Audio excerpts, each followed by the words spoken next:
into the party wagon and hold on to your pizza. Hello, I'm so excited to be back. Hi. Professional as ever. So we have a very special guest joining us today. It's artist Fero Pe with his covers for TMNT Armageddon Game opening moves number 1 and 2, the Armageddon Game issue number 8, and the series artist from 133 to 139. He's also worked on books Joe Palooka, Skylanders, and one of my personal favorites, Strawberry Shortcake. Mm-hmm. Welcome, Fero. How are you? I'm not kidding. I'm a big Strawberry Shortcake fan. So, hello everybody. Thanks for having me here. I'm really happy. I'm really excited to share a little time with you guys. Everyone thinks because you're a zombie, you don't know good coffee. Well, they're wrong. We have very active lifestyles. It's not all wandering the countryside aimlessly or scaring passing motorists. And we all love a good cup of Joe. And there's only one brew that gets my seal of approval. Deadly Grounds coffee is my guilty pleasure. Bold, robust, delicious. It's coffee that can wake the dead. With over a dozen different roasts and flavors, Deadly Grounds can satisfy the most finicky of coffee addicts. The aroma is so intoxicating. It brings all of my neighbors out of the woodwork. Deadly Grounds coffee. Coffee to die for and zombie approved. It's good to get a little deadly.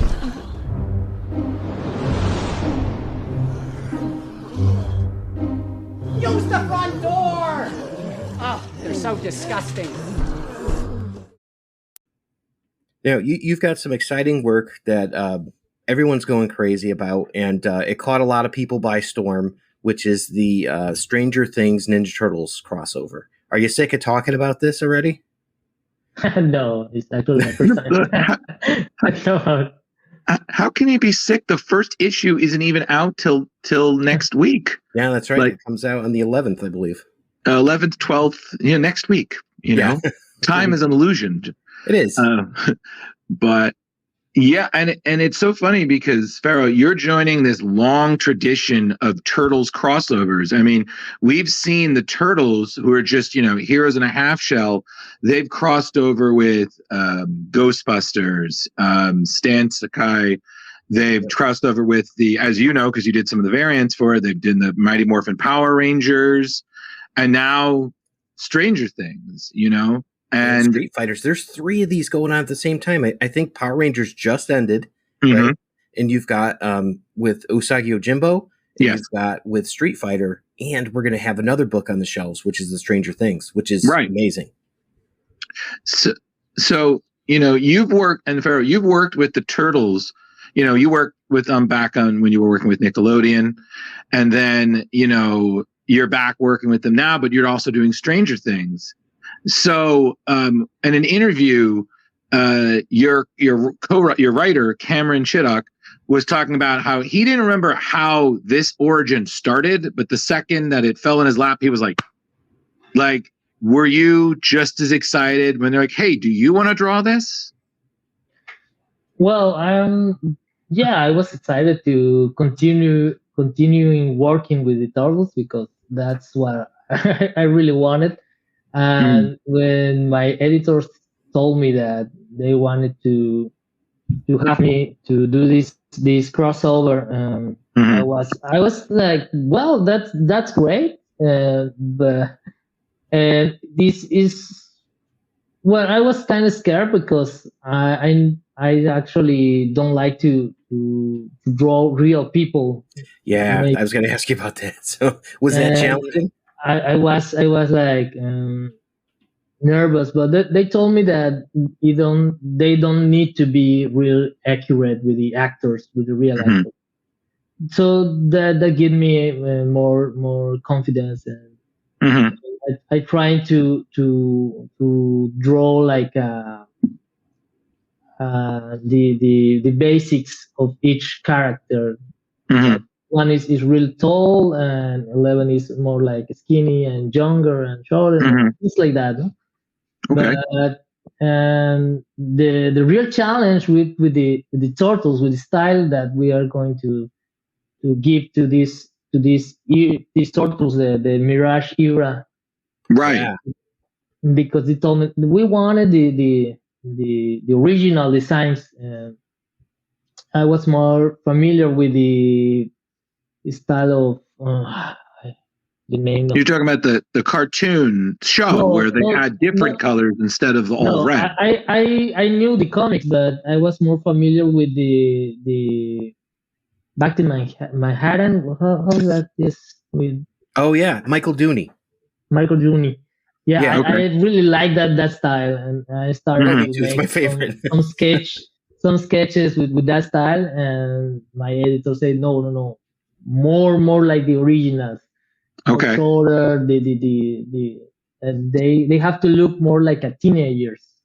Okay, the more shorter and a little more skinny, big head. And I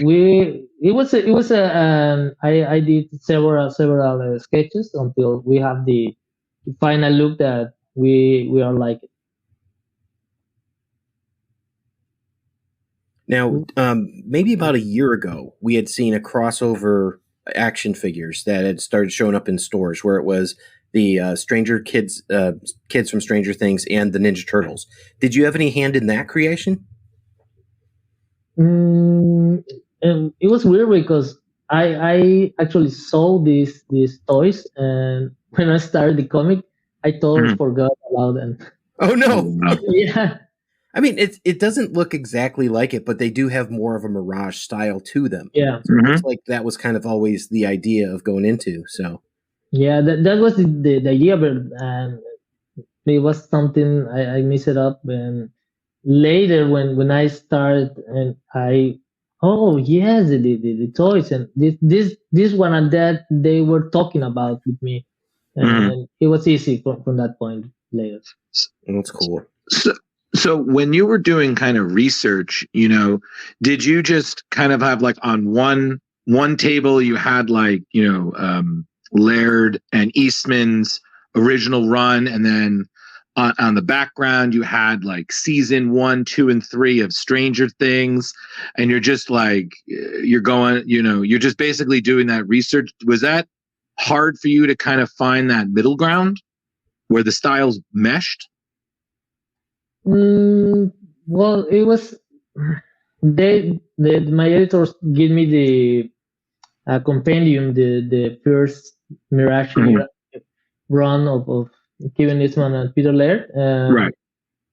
From that, I was taking some part of the styles. If you look at my style in the ongoing series is very different from this style, and I was making, it's not exactly the same style, but I try to give something very similar. Okay, cool.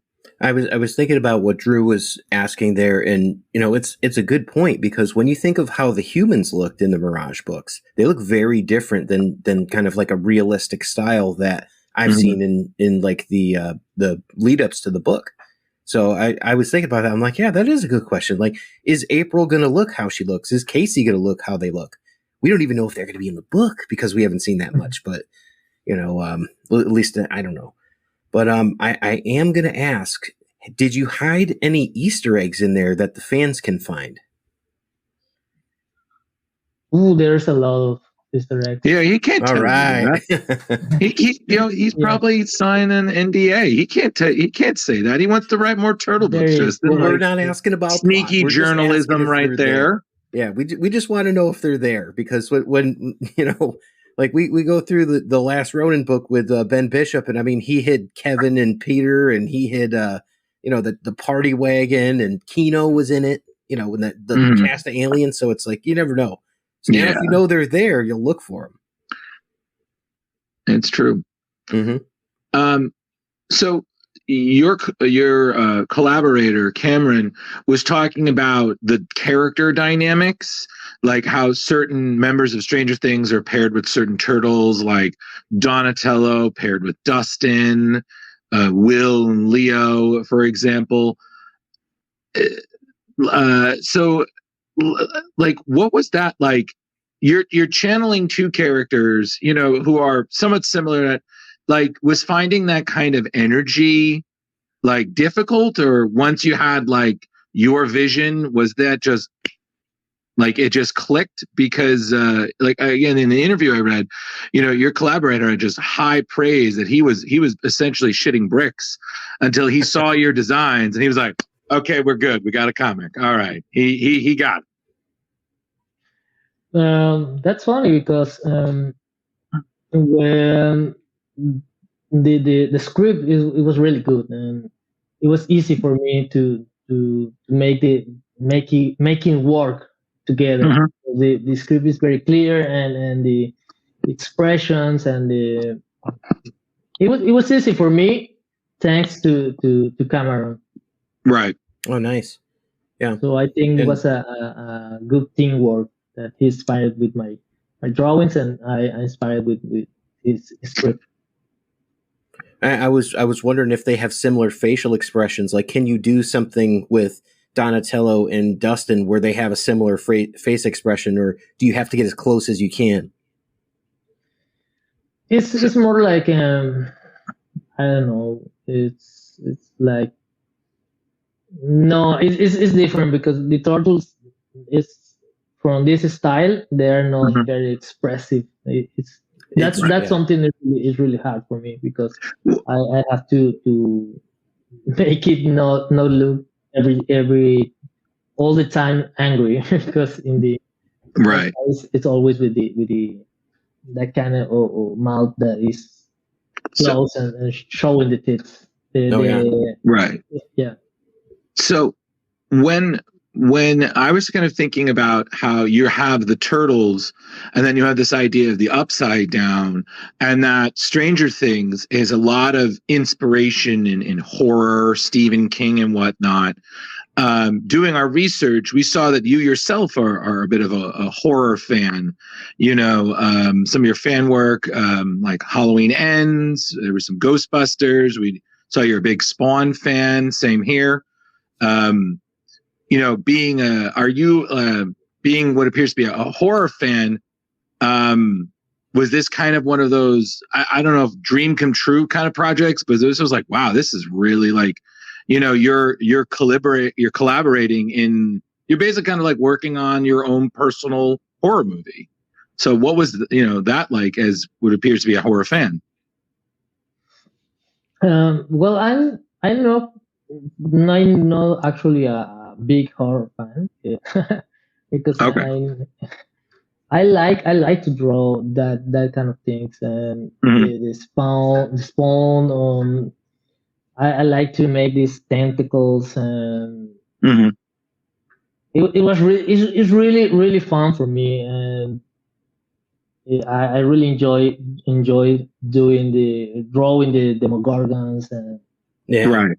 all these kind of things, and I love the turtles. And yeah, I mean, one of the biggest highlights when I was reading some of the preview pages was, when you have the kids in the subway and they come across Demo Dog Mousers. Yeah, and I'm just thinking like that is the craziest, coolest crossover, and then you match that early Laird. I don't know if it was Laird or Eastman style. It's where I was like, wow, these are some 1985 looking Mousers, but they're so much more terrifying than I remember reading them when I was a kid in the 90s. So I was like, holy shit, that's genius. So that was, I was like, man. I do have a question about Mousers. Yes. Fero, how would you destroy a Mouser if a Mouser's coming at you? Maybe like 3 Mousers are coming at you. How would you take it out? Well, I think that they will take me out. They would take you. He's not even gonna. Nope. He's an artist, not a fighter. He had a good run. Yeah. He will be remembered. The royalties will pay for his funeral. It's all right. We asked Eric Burnham, and I think he said he'd step on it. Something I forget what he said. But, it sounds like Eric. Yeah. So when we were doing some of our research, kind of to deviate a little bit from the Turtles just briefly, because I've never read a Strawberry Shortcake in my life, but Justin said that you worked on the comic book adaptation for the movie Megamind. Yeah, it was. This was a long time ago. It was on What was it, my like first 2011 or gigs in something? the, it was like my second gig in the comic industry, and it was like something big. Yeah, it was a lot of expectation for this movie, but I think the movie it have a competition with is Minions. No, It probably Yeah. was, yeah. Minions. And I think that the Minions it went better with than Megamind. It was not It's got a good huge story. hit. I really like the Yeah. But it was Like- really complicated working with DreamWorks and all these big franchise, and it was really hard. So, something that I could ask you then is that I myself have collected a couple of movie adaptation comics, over the years. And are you allowed to do anything different, or are you just essentially adapting the movie in like 40 to 60 pages? Because like I know that sometimes they allow like the artists or the writers to incorporate deleted scenes, things that weren't able to be in the movie. Did you have, like, when you're working on the adaptation where it was just like, adapt this, take this 1 hour 40 something minute movie, make it a comic? Or was there any leeway? Like, no, I think it's different from different movie or different studios.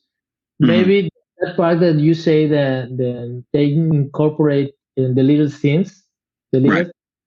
is because when the comic is in the process of making, the movie isn't finished, and maybe that scene is not cut it off the final product.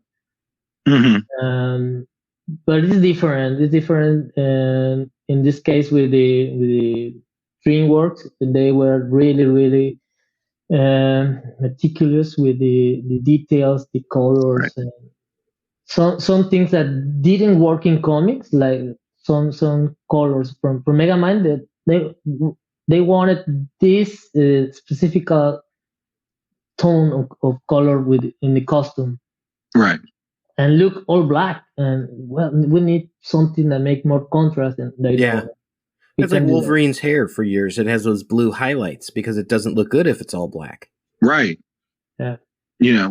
The things that don't, like you said, Ferro, the things that don't translate well from the page or to the stage, to the big screen, or vice versa. Like there are always, limits and certain things. It's like the same thing with when you're adapting a comic. It's hard to do thought bubbles. Narratively, they make a lot of sense, but you can't just have giant clouds pop up and let people's voices. Well, apparently you've never read an 80s X-Men comic. So, right? Chris Claremont with the narrator and all that. Excuse me. I'm just kidding. I've read enough. I've read enough. Okay. Thank you very much. But speaking of Ferro, we also know that you're a big X-Men fan. I believe Justin said big Gambit fan you are. Totally. And are you excited? He's got Gambit's glove on, looks like. Yeah. Right? Yeah. Yeah, exactly. If he starts throwing playing cards, we'll know that he wants to. The interview is over. Are you excited for the new series? Because I seem to recall one of your fan art was from the cartoon, the one in the 90s. So with the sequel, I think coming out soon, right, Justin? Like August or October, something like that. Yeah. 97. Are you excited? Are you going to tune in, or are you like some of the other fans? Like, no, we're good. We had 4 seasons. We don't need more. We're fine. They had more than 4. They had 6. Yeah, I'm excited, but I think it. I was excited when they announced it, but now it's like something like, okay, I want to see it if Yeah, exactly. when it happens, but they took a long time. But yeah, I want to see why they come from Mhm. this cartoon, because it was my favorite, and I was Yeah. I don't blame you major at all. It's It, one of those things. Whenever somebody asks me personally, besides Daredevil, who would you like to see the Turtles cross over with? And I say the X-Men from the cartoon series. It makes the most sense. It's would be it's cool. the same, sort of stories and angles they can go in. They're all mutants. Yeah, It's right there. It's like it's you've got logical. Beast, and that would be cool, right? And get you on that one. Totally, it was Oh man. something like, I don't know what it didn't happen yet. Yeah, why it hasn't happened yet is a good, but we're getting hopefully more of these crossovers. It's happening. We've got the Street Fighter and Usagi Yojimbo and all that. The other one that seems pretty obvious to me, seeing as how Stranger Things is a Dark Horse comic, would be Hellboy. He's crossed over with Savage Dragon before, who has crossed Yeah. over with Turtles before. So Mhm. how about that? Would you ever have an interest in doing a Hellboy crossover? With the turtles, Well, just in general, like that's this. There's always tentacles in Hellboy, man. So you can Yeah. draw all the Lovecraftian And monsters that you how wanted. cool would it be to do it in this style? The same style from like the 84 Mirage Turtles translated into Hellboy. That would be really, really cool. Yeah, that would be cool. I'm not gonna lie. Yeah. Because they've done Kappa before, which is the the demon of the river, I think, in Japan, Mhm. in Hellboy. But Yes, they I've have. never seen. They've done anthropomorphic frogs too. So Yes, sea destruction. Yeah. Yep. Oh, but yeah. So, would you ever do some? Would you ever, like, if Dark Horse was like, hey, do you want to do a Hellboy comic? You'd be like, sure, let's do it. yeah, will be cool. Nice. That would be really cool. now I was a big fan of your run. So issues 133 through 139, and you're doing the Turtles while Armageddon game's going on. Your covers were absolutely phenomenal. There's one I think that's more iconic than all of them, which is Donatello and Nobody. And they're on, I forget which one that is. I don't know if it's 138 or whatever, but it is gorgeous. So it's Donatello kind of standing there with his bow staff, and then Nobody is behind him, and she's got kind of like a black purple like super suit. Think like Iron Man. That is a gorgeous Angel, cover. no? It's Angel. Angel, yeah. Yeah. So yeah, gorgeous cover. I'm like, wow, this is like I'm gonna hang that on my wall. It's so nice. Hopefully, if you're doing shows, you're making those as prints, because those are just outstanding.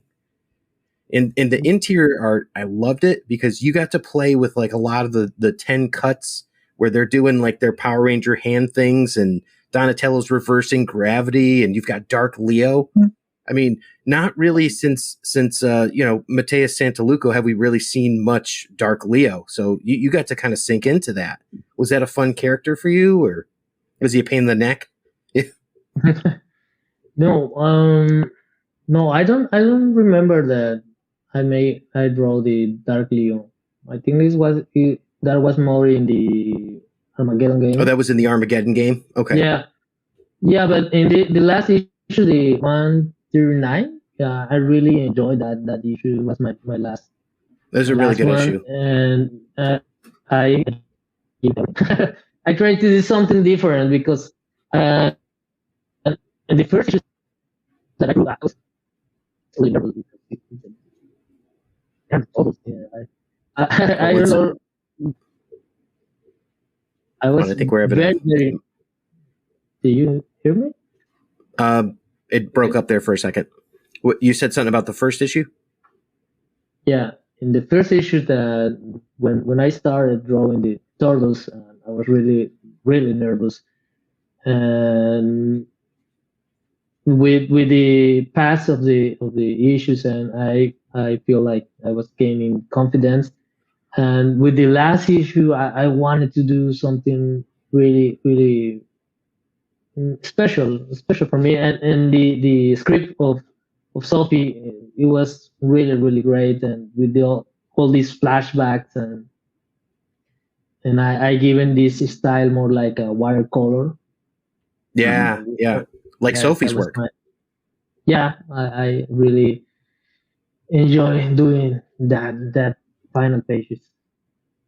Yeah, it's nice. It has almost kind of like a Japanese feel to it, almost like a little bit with that watercolor, and I like a lot of it. I think that the colorist is using some great colors in there, and it's I don't know if that's Rhonda Pattinson. I'm not sure who is the colorist on the issue.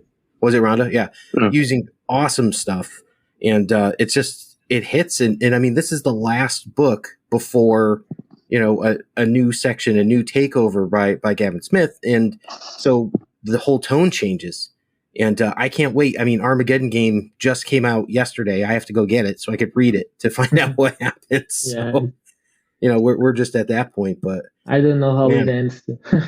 You do or don't? He does not. Oh no. Okay. And he will not say anything more. Well, no, it's fine. I mean, I can read it, so that's the fun part for me. I got my. Yeah, but I like that. I like that, and that page book is. I was working in digital all the time, and with that final pages, I decided to go back to making traditional way in paper, and that I really missed that part of the paper. That's awesome. And inks, and now you can sell the original artwork. Yeah. That's huge. Good thing. And I decided when I started with Stranger Things TMNT to do it in traditional way too. So all the comic is making in traditional way. Only the screen tones dots are digital. That's so great. That's awesome. We've I know they've alluded to a couple characters that are in there. Are we allowed to ask you if Splinter's in it? Like, is that something you can disclose at this point, or Justin? Well, I was just curious. You can say no, so probably not. Okay, can't ask that. But I know Baxter Stockman. This is Splinter. Okay, yeah, I was just curious because we haven't seen what he looks like, and I'm super interested to see what your Splinter looks like. But I guess I can wait until next week. That is not a problem. So I'm excited, and. I was going to ask, so Fero, because I've always been curious about this, because it's one thing when you're doing like the interiors, you have, 6 panels of work, you can fill it, whatever, you have a script doing, but when you're doing a cover, is there do you spend like some time sketching it out, kind of waiting for that vision of what you think the cover should be? Do you get input from the creators on ideas, or do you just kind of wait for an image to be like, that's it, that's my cover, that's what I'm going to draw? Like, what's the process there when you're creating like a combo cover? In the ongoing series of the Turtles, they give me this is going to happen in this issue. Okay. And that gave me some ideas so I can work with. And I make 2-3 sketches and send them to the editors. And sometimes they like 2, and I like this one for this issue, but this one is good, so that could work for the next issue too. And so yeah.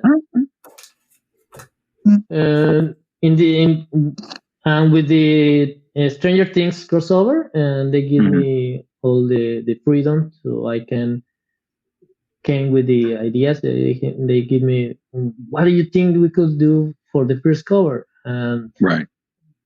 For me, I make 2 more options for the cover of the issue number 1. But the first image idea I have, that was the one that they picked for the cover. That's great. Yeah. And we've seen that already, I believe, which is kind of like the split with the upside down turtles and Stranger Things. It's a great cover. Absolutely. I will say I did love that one, but I also love the one, I think it's Will and Donnie, and it looks like they're playing their role-playing game and their characters in it. I was like, man, that is just... They play in Dungeons and Dragons, right? Yeah, they're playing Dungeons and Dragons. And it's just so weird because, the story is taking place like in between, like, I believe Cameron said it's like taking place between like season 2 and 3. So they're still young-ish, shit hasn't gone completely horrible yet, but it's got pretty bad. And I'm like, oh my God, they were so young. And if you think of it, Drew, in that same time period, if it's taking place probably before issue, I don't know, 8 or 6 or whatever of the Mirage Turtles, right? They're dead already. Right. So it's like, there's no point in asking if he's going to show up. If he does, like, my top will blow. I'll be like, what? Because if this is the 1985 Turtles, it's like Batman Year One. So that's why it's pretty interesting. Oh, listen, and anything's possible in the Upside Down, Justin. Yeah. Like shit gets crazy up there. That's why it's flipped upside down. Yeah. Yeah. Ooh. No, I know. I just rewatched the first season of Stranger Things, so I'm excited for it. But kind of going back to Turtles, but not necessarily Stranger Things. Were you a fan of Turtles growing up? What's your kind of origin story? How did you get into the Turtles? I'm a big fan of the Turtles from always, and I remember the first time I saw the Turtles. It was the first movie. My dad take me and my brothers to movies, and we see this weirdest thing that the Turtles, and it was awesome. I remember that after the movie, when I was in my home, the first thing that I did is take a paper and drew Raphael. Oh, okay. Oh, it was cool. Awesome for me. It was really awesome, and later. After that, then the cartoon appears in TV, and that Christmas I asked for all the Turtles. Santa only gave me 2. Which 2 were your first? Raphael, Rocksteady. Oh, cool. No, Bebop. Yeah. I know you mentioned the Nintendo game too, the Mutants Manhattan. Yeah, I like the Turtles, but the video games, but I don't have it. I don't have, but and the one that I really like is Turtles in Time. That one. Yeah, my favorite. It was the best. Absolutely. I think that's probably considered to be the best one. The new one, Shredder's Revenge. I was just playing it a little bit today. It's fun to just pick up and play for a little bit, and good music, all that. That's good. So, Raph, I'm guessing Raphael is your favorite. Yeah, it's my favorite. That's a point for you, Eric, when you listen to this. So my co-host Eric, when he's here, we usually go back and forth of whose favorite turtle. His favorite is Raph. My favorite is Leo. Your favorite, Drew, is? Oh, the red one. Okay, so Raphael. So yeah.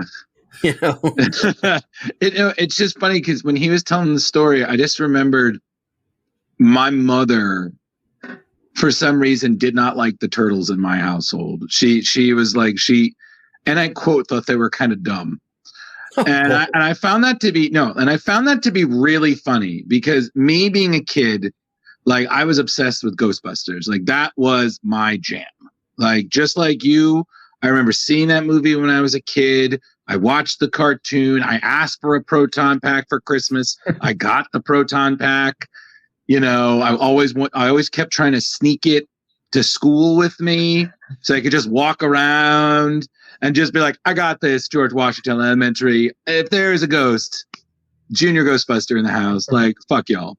But I found that funny because my mom had no trouble with that, with Street Sharks, which are essentially kind of making fun of the turtles, like all these things. But the turtles is where she drew the line. She was like, no, Well, the Street Sharks were endorsed by Vin Diesel, so it's true. He did sell he did sell those toys, and he did not once say family, and I was proud of him.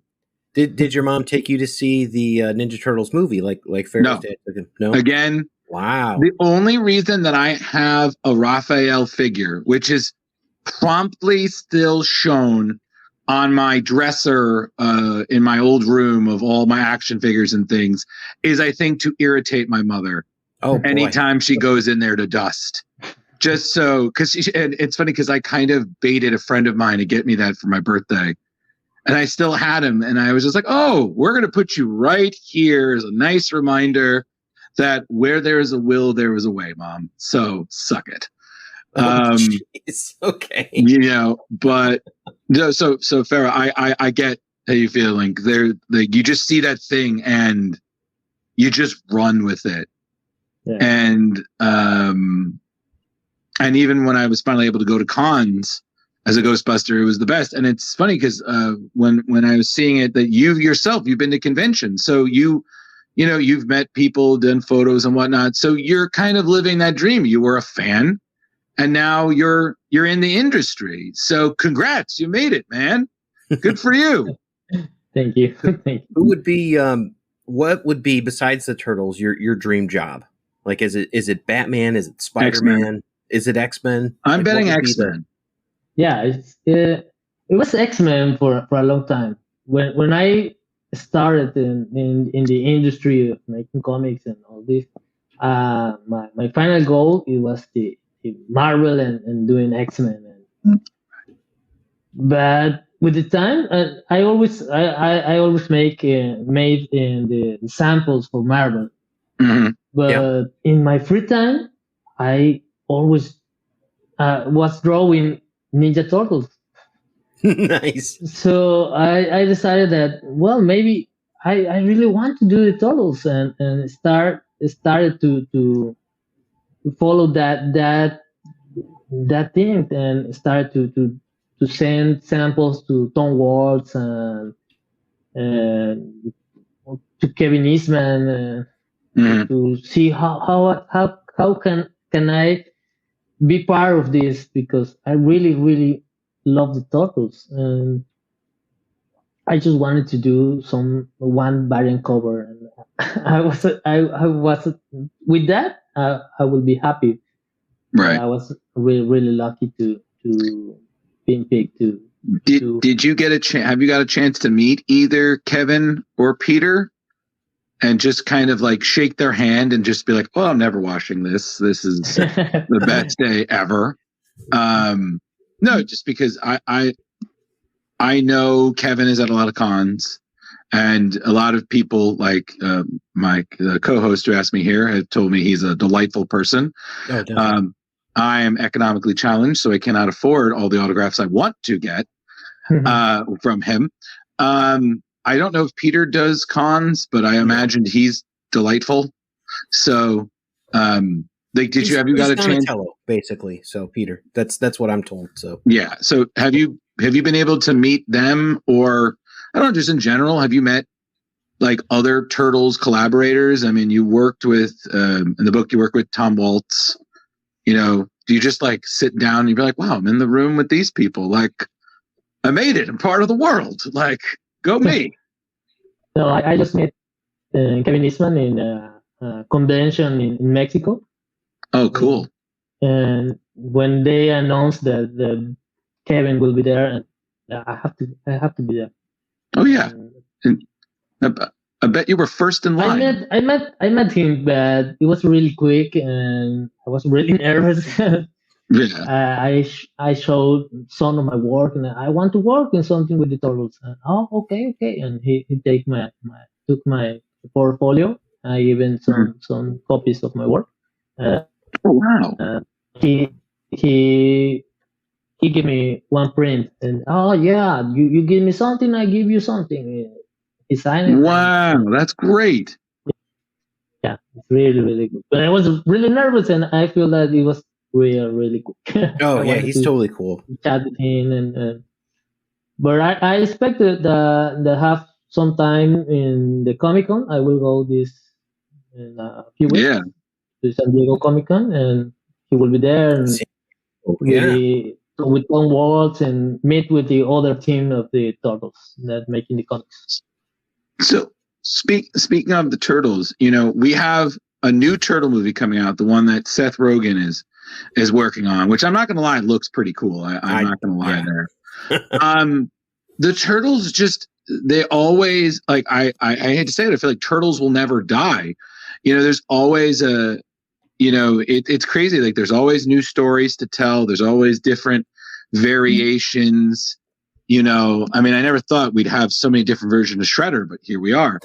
So, do you have, like, I know you said that, you growing up, you enjoyed, the movie Turtles, and then there was also the cartoon Turtles.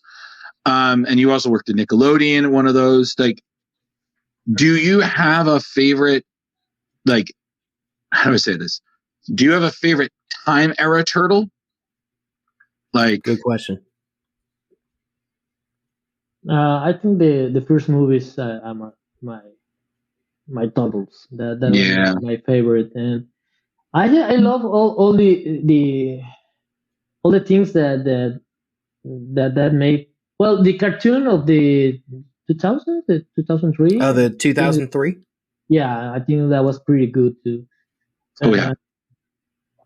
But I like everything that can come from the Turtles, because maybe they are not for me, but they're for someone else, and I love that they're so adaptable to generations, and for me that's great. And I really excited with this movie, but if it's not what I want, I don't care, because I know that for someone else it will be good, and we continue making things with the Turtles.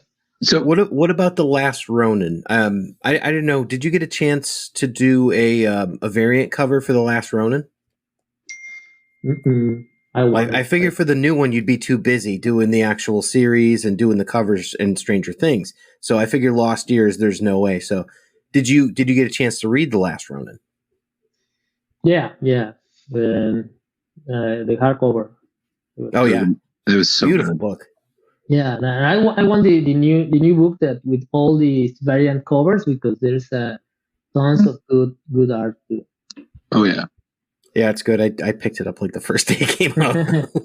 I bought like 2. No. Show him the statue. Oh, the statue. Okay. Show him the statue. No, you got to show you this. Fero, you got to see this, man. This is like he had to take like a second mortgage out for this thing. Wow. Look how beautiful that is. And then just to show you the other thing, I got the Jim Lawson Turtles too. Yeah, that's a new. Are those cool? Yeah.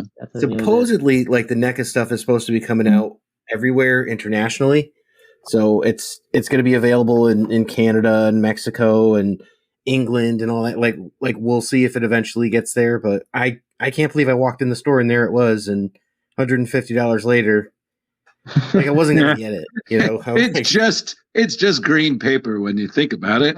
Yeah, it's just. Yeah. But so, Fero, I had one question. Just back to your X-Men. When you were thinking your X-Men, do you go with like the classic 90s team, or do you have your own like ideal team of X-Men that you drew, or do you just like who's on your X-Men team, in other words? Yeah. Good question. I grew up with the blue team, the sign, and with the cartoon right. It's mostly the same. But yeah, when they make the comic that X-Men 97 or 90s, I don't know. Yep. I really wanted to draw that comic because that was good. That was a good book too. Yeah. I think Chris Sims wrote that. So yeah, and it was interesting too because it was very humorous. Like it had a lot of comedy in it, and like you wouldn't have expected. Yeah. They fought Dracula. Things like that. I actually have that book. I liked it a lot. Yeah. Okay. Well, Fero, I hope one day you get to do it, man. I would love to see that comic. I'm like, hey, I interviewed that guy. He made it. Drawn 22 pages of quality X-Men. And look, they're all full of people. He did that too. Good go, man.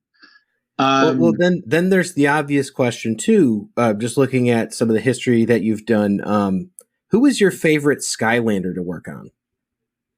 You remember working on the Skylanders? Yeah, no, it was when I did this, because I see that the research that you do is from mostly from IDW. Yeah, most of the IDW stuff. Yep. Yeah, when I entered to IDW, and I entered and I start working as a colorist. I colored the comic of Skylanders, just one issue, and I really don't know anything about this Okay, it was something like, what is this? But it's a big gig, and right from that they moved me to Strawberry. Oh, so it was. I like it more, and I have two daughters that now that's really why enjoy my comics. I mean, between that and My Little Pony, my kids were all about that. So, that's the important. We're going on about I don't know, was it plum pudding and orange orange marmalade, like all the fun ones. So we grew up.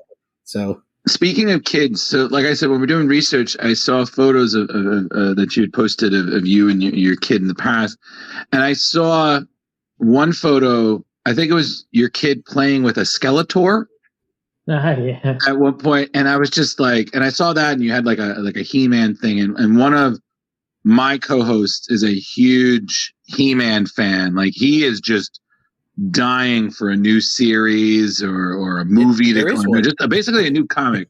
So there's a new comic. Well, yeah, but there you go. See, he was dying for it. Now he doesn't need to die.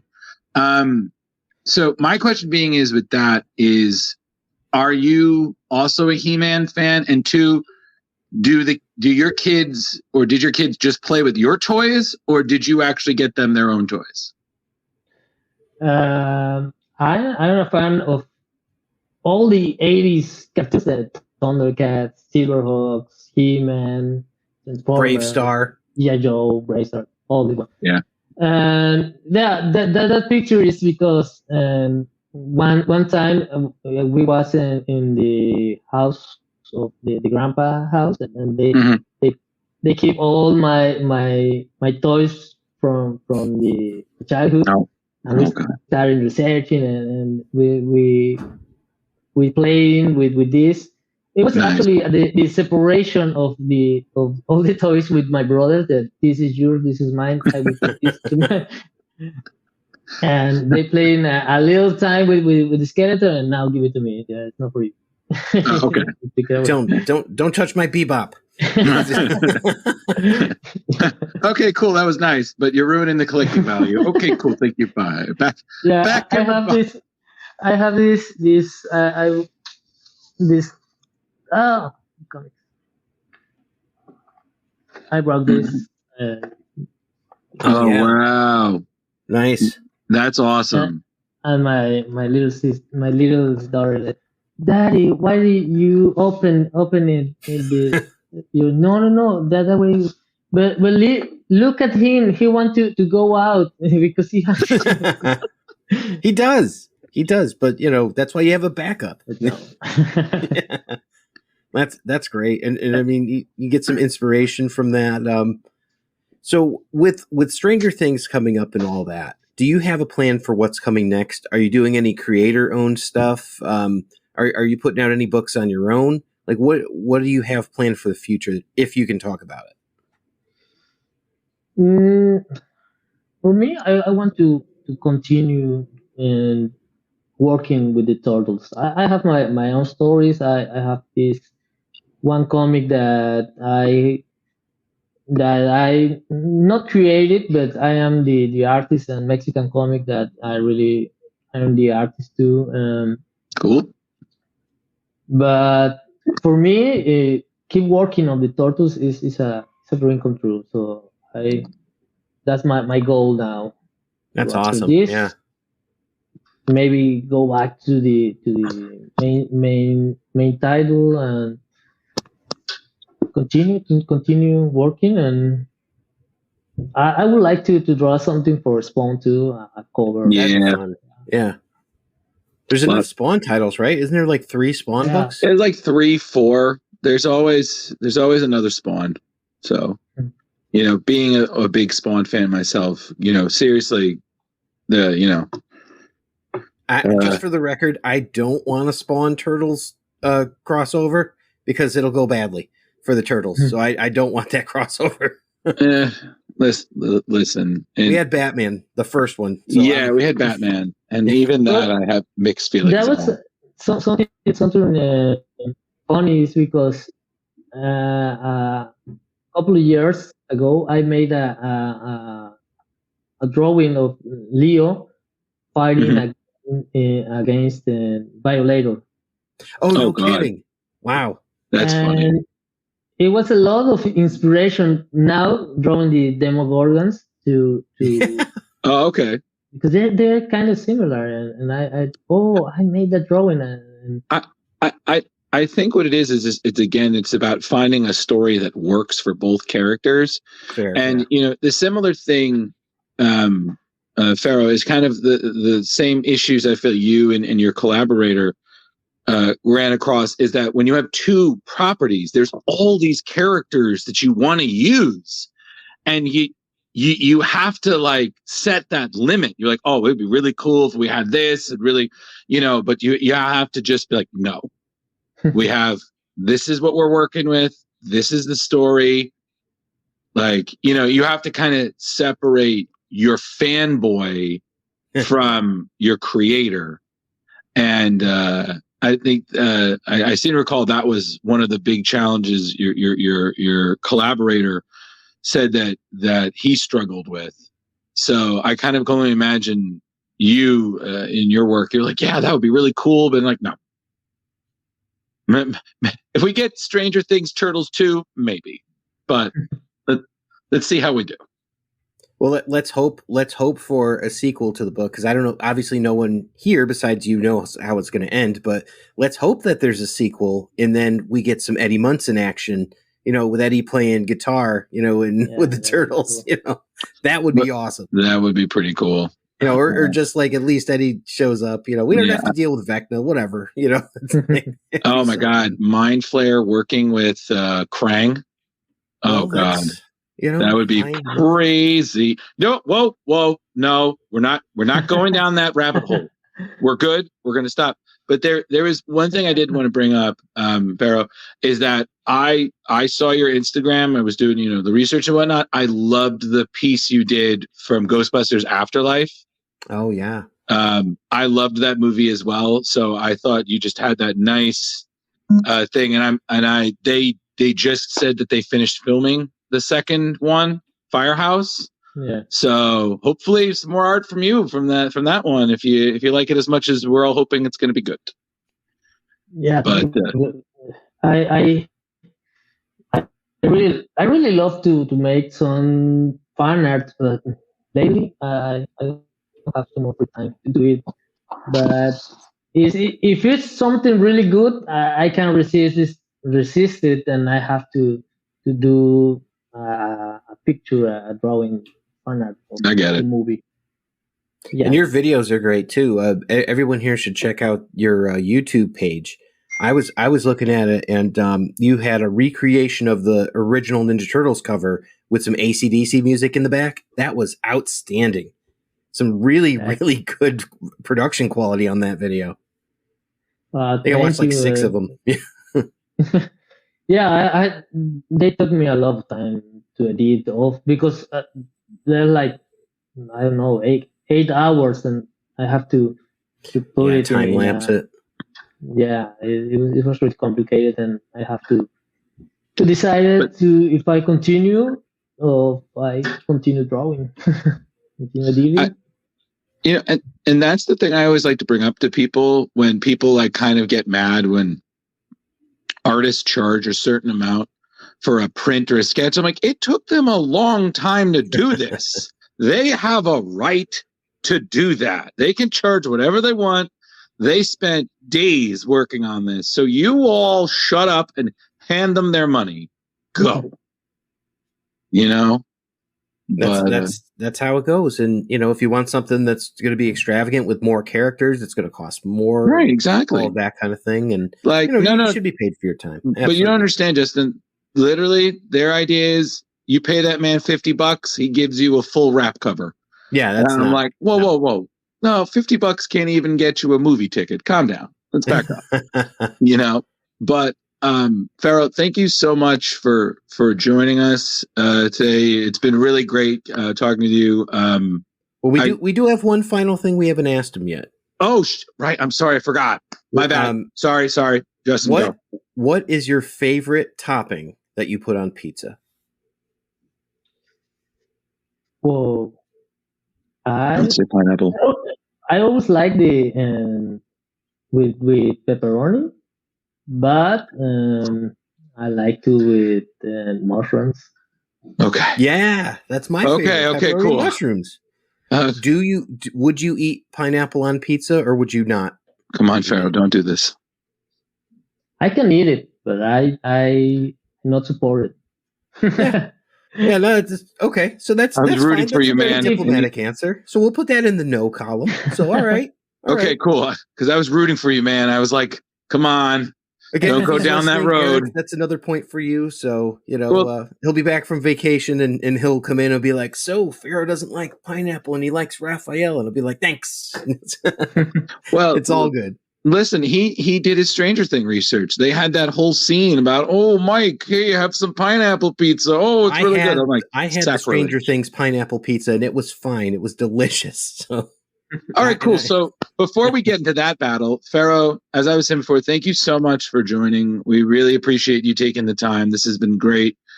Honestly, I don't know how many issues the book will be, but I really hope you get good sales for however many issues it is. Then correct me if I'm wrong. Just at least 5, right? Is it 5 or 6? Gotta be. 4.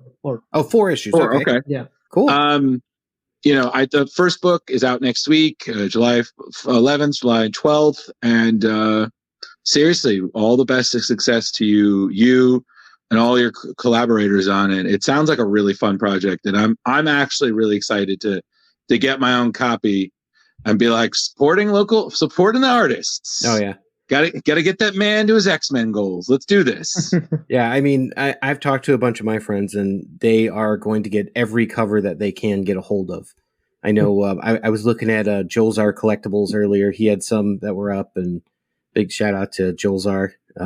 Congrats on the baby. So, but like other than that, I mean, I know I'm going to buy multiple covers of it, and I'm going to read it probably digitally. So I'm excited. You totally will. Yeah, and thank you, because I was like nervous that the people doesn't like this crossover. And when first they announced the Street Fighter TMNT, and there was a lot of hype that yeah. But with the Stranger Things, I feel like some people like no, it's too much. Is why they are not matched. But with the style and with all the work, I think that the people are actually like what they are seeing about this. Mm-hmm. The Turtles started out in the 80s by being guests in other people's books, whether it was like Grimjack or whether they were in like Gobbledygook. They were with Cerberus. They were with, and I saw you did a Cerberus piece as well. They were just always with other people, even in their own series. Like eventually it's like, oh, this is Radical and I forget her name. What's his name? The bad guy, Damage. Right. So it's like there's all kinds of precedents for this. Like I have the issue where they fought the Viking heroes, so this is a long history and tradition for the Turtles, and they're the perfect group to cross over. I mean, who knows? Maybe one day we'll get the Turtles and the Silverhawks or Matt Tracker and Mask or My Little Pony. Who knows? Who knows? And they're the type of property that can make it work. Yes, they're just as crazy. You'd be like, yeah, well, we eat pizza and came from ooze. Oh, I live on a rainbow. Okay, cool. Yeah, let's be friends. Well, I mean, but it's like Fero said, they're adaptable. Yeah. You know, and I think the other thing that just Heck, Punisher crossed over with Archie, right? And Yeah. Predator. Yeah. So Boom. you never know. And I think the important thing is just kind of keeping in mind that this book is non-canonical. You know, it takes place, but it's its own thing. And the second I think people really realize that detachment, that you're telling your own story, but you're also paying homage both to the origin of the Turtles, but also to, you know, the continuing adventures of Stranger Things. And Stranger Things, there have been comics about them throughout the Stranger Things timeline.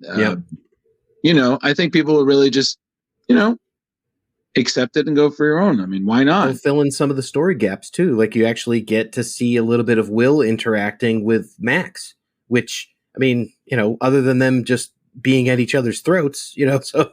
Yeah. So, hey, listen, again, looking forward to reading more, and seriously can't wait to see what you and your collaborators do with it, and, you know, keep on drawing, man.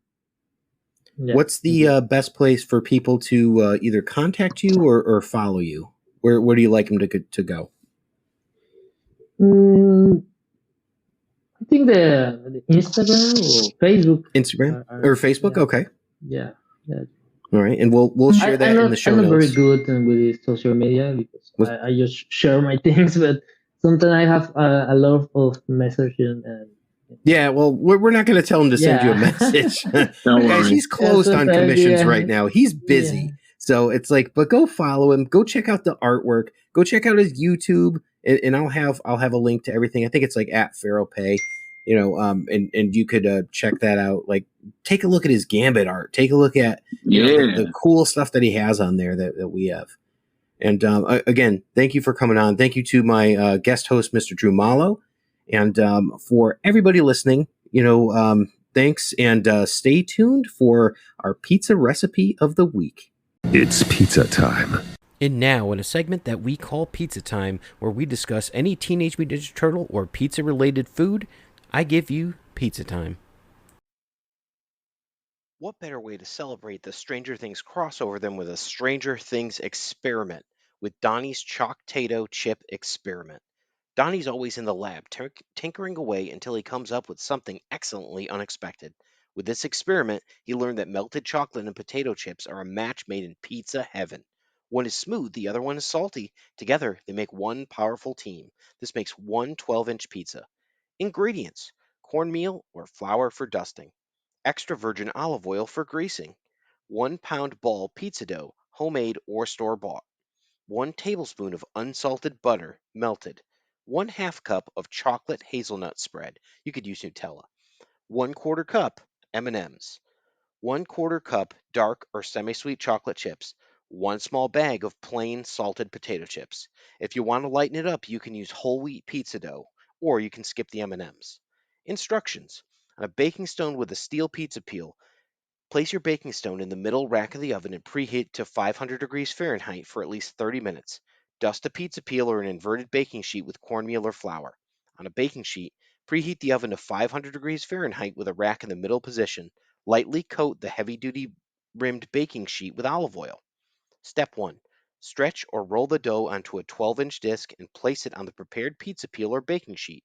Use your fingers to make dimples all over the dough. This will prevent it from bubbling up in the oven. Step 2. Brush the dough with butter. Then shimmy it from the peel to the hot baking stone or transfer the baking sheet to the oven. Step 3. Bake until the crust is golden, about 5 to 7 minutes on the baking stone, 10 to 12 minutes on the baking sheet. Step 4. Remove the crust from the oven.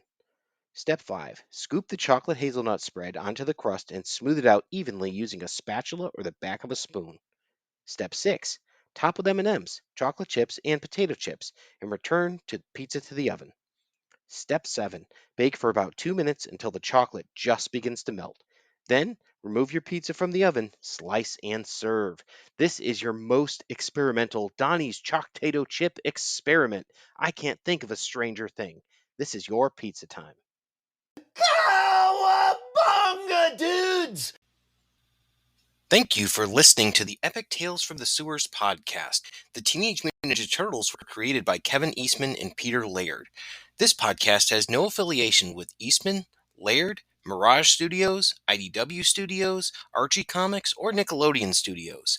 This podcast is a member of the Dorkening Podcast Network. Check out thedorkening.com for other podcasts. Epic Tales from the Sewers is recorded by Justin Cooper and Eric Will.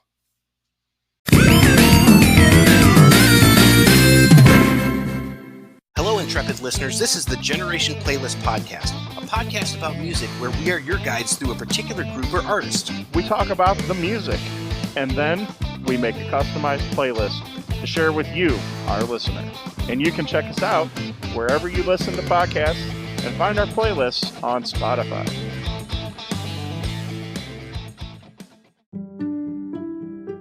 It took me 10 years to make the perfect man cave. And then we took it over. And we made it into the multiversal chamber.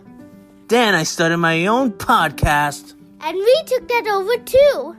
And we're the co-hosts, the Multiverse Kids. Yeah, and I'm the dad, the geeky dad. And every week, we what? We review the movies, shows, and books, games, and toys.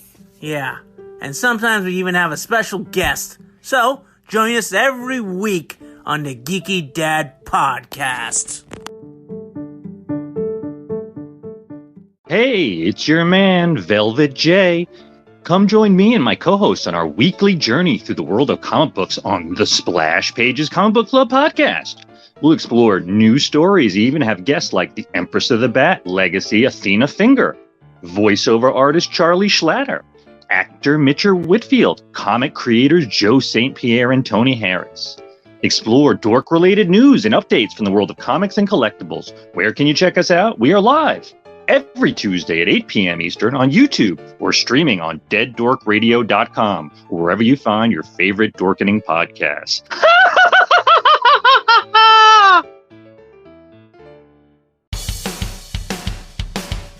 Greetings and shabebans. We are the Retro Reductopus Cephala Podcast, a long-form bi-weekly show that celebrates all the things that made growing up awesome. Well, that sounds good, but I don't know what all those words mean. I think what Parasite seems trying to say is that on Retro Reductopus, we explore a range of retro goodness, from toys, video games, and movies, to cartoons, and even snacks and school lunches. Oh. And we do it all with a positive spin, a slew of killer guests, and some very adult language. And you know what else is cool? No. This crazy show is part of the Dorkening Podcast Network with new episodes every Tentacle Tuesday. What's that? And if waiting 2 weeks for a new episode gives you a sad, know that we drop bonus episodes all the time, like the off-format Crow's Nest and an interview series we call The Brig. You can listen to Retro Reductopus on Apple Podcasts, Spotify, Stitcher, or any app that's cool enough to carry the only show that celebrates all the things that make growing up awesome.